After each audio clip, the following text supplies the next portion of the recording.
What is up, ladies and gentlemen? Welcome to a brand new video. Tomorrow we actually are getting a pretty decently exciting update for Delta Force.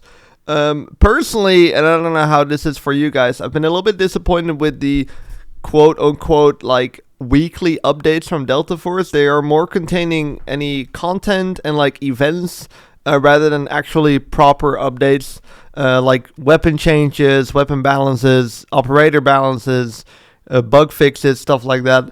This update contains some pretty decent weapon balances that are going to be very interesting. This update will be rolling out on the 20th of March.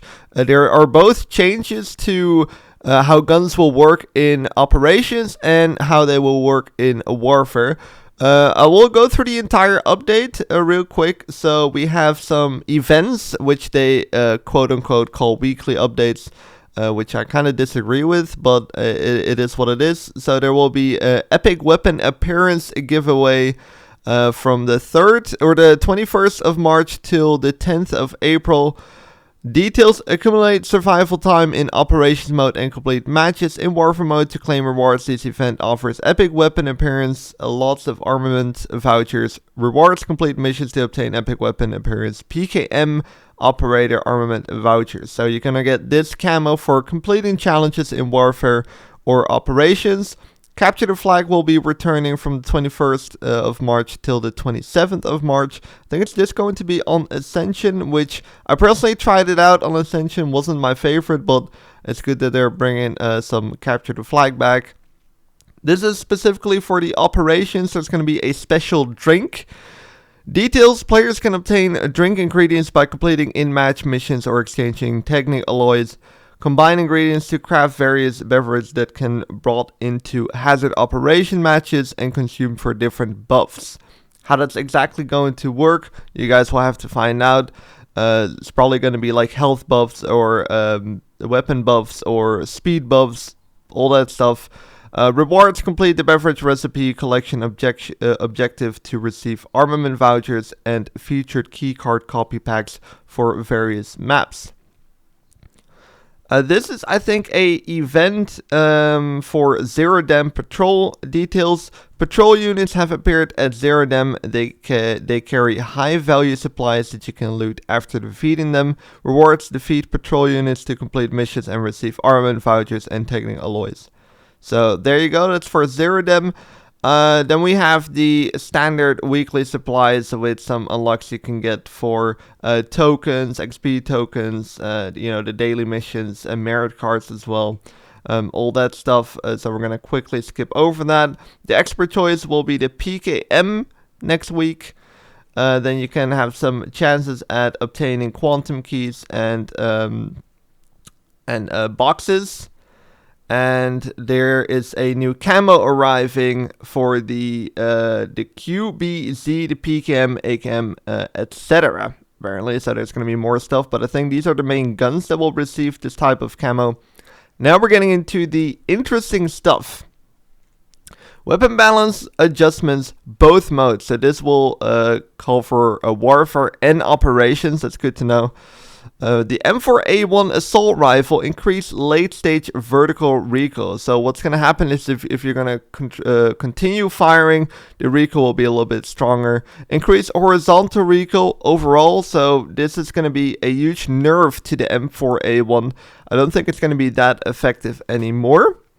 Now, this is next change I very much like, and I can't wait to try out the QCQ171. If you didn't know, this was the new gun they added in Season 2/3. I guess we're going to call it Season 3 from now on.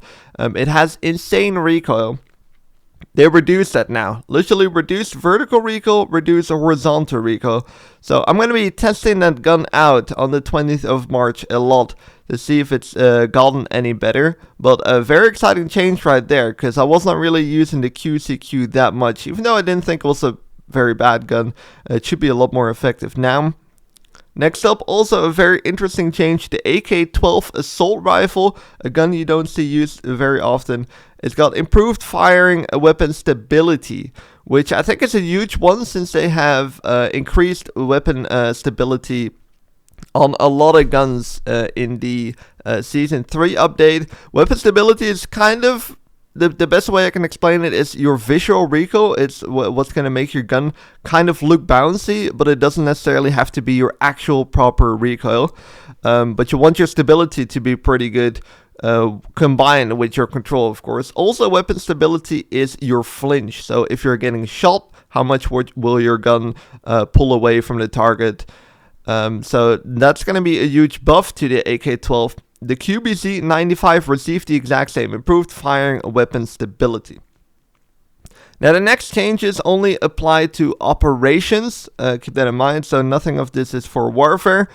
The M250 got a limb multiplier from 0.6 to 0.4, so a slight nerf, and handling went from 38 to 30.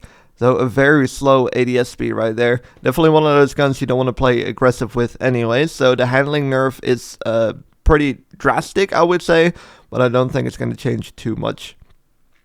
SR3M compact assault rifle basic range went from 19 meters to 50 meters, also a nerf. The M7 battle rifle, this was quite interesting. The basic range goes from 40 meters to 50 meters, so a slight buff right there. K416 also got a buff on operations, base damage from 29 to 31. And the armor penetration went from 32 to 35. So definitely a pretty decent buff for the K416. The AUG assault rifle base damage went from 29 to 32. The M4, another nerf. The base damage. Sorry, this is actually a buff. It got nerfed on warfare, excuse me. The base damage is going from 27 to 29, so it's slight buff right there. AK-12 also has a base damage from 27 to 29. And MP7 submachine gun base damage from 29 to 32, with a increased armor penetration from 27 to 28.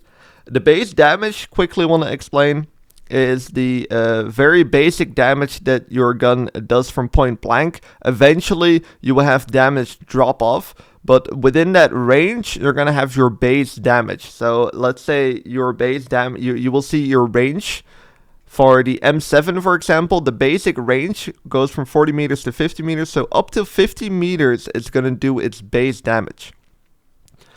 Now, onto the warfare changes. Also some really, really big changes. The SR3M assault rifle, leg multiplier from 1 to 0.8. So a slight nerf. Basic bullet velocity from 330 to 300 nerf. And bullet velocity bonus removed from the SR3M cast steel barrel, which is an attachment you kind of want to use anyways, because it's only got like pros. And there's no other choice. But the bullet velocity bonus got removed. So basically, they're reducing the range from the SR3M pretty bad. But it's a very good gun, so I think a very good change. M4A1 assault rifle basic range goes from 30 meters to 25 meters, so that's a pretty big nerf. PTR 32 assault rifle arm multiplier goes from 0.8 to 1. The QBZ chest multiplier goes from 1 to 1.2. Both the PTR and QBZ receiving pretty significant buffs. AK-12 base damage goes from 21 to 24. So AK-12, QBZ, CQC, and the PTR are going to be very interesting weapons to use from the update on. CI-19 got a nerf. From base damage went from 26 to 25. Still a 4-shot kill in that base damage range. And the abdomen multiplier goes from 0.9 to 1, so that is a slight buff. So the CI-19 not going to change too much overall. So that's going to be it. Pretty exciting update. We're actually getting some pretty proper weapon balances, which is personally at least what I've been asking for. Hopefully we're getting some operator balances as well. I don't know how it is in the operations mode, but on warfare there is definitely some unbalanced stuff going on. They've been doing some changes to the operators for operations. Still waiting for them to do that for the warfare mode, because there's some pretty overpowered operators, Luna, to be specific, that definitely need some changing. We're still waiting for that to happen. Hopefully it's going to happen, because I don't know if Delta Force is aware of the problems that are happening in warfare. Can't really speak for operations, unfortunately. I don't play that too often. But overall, a pretty exciting update. Be sure to subscribe for the channel for daily Delta Force content. Thank you guys for watching. Hope you guys have a great day, and I'll see you in the next video.